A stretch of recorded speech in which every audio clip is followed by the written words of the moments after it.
புத்தாண்டையொட்டி சென்னை வடபழனி முருகன் கோவிலில் 5 மணிக்கு நடை திறப்பதற்கு முன்பிருந்து ஏராளமான பக்தர்கள் காத்திருந்து சுவாமி தரிசனம் செய்து வருகின்றனர். இதுகுறித்தான மேலும் விவரங்களை கொடுப்பதற்காக செய்தியாளர் காண்டிபன் இணைப்பில் இருக்கிறார். பேசலாம். காண்டிபன், புத்தாண்டையொட்டி மக்களின் அங்கு வருகை எப்படி இருக்கிறது? விவரங்கள்.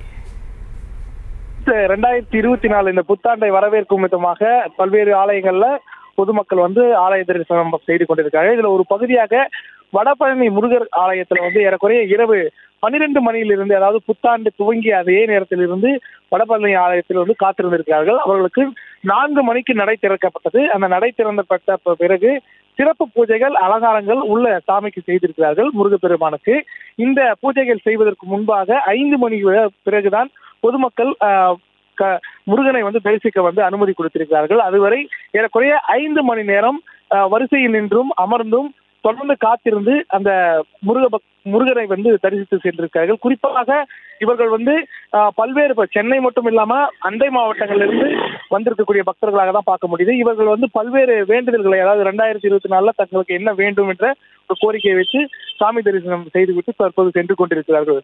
அம்ருத், செய்திகளை உடனுக்குடனும் துல்லியமாகவும் தெரிந்து கொள்ள சப்ஸ்கிரைப் பண்ணுங்க.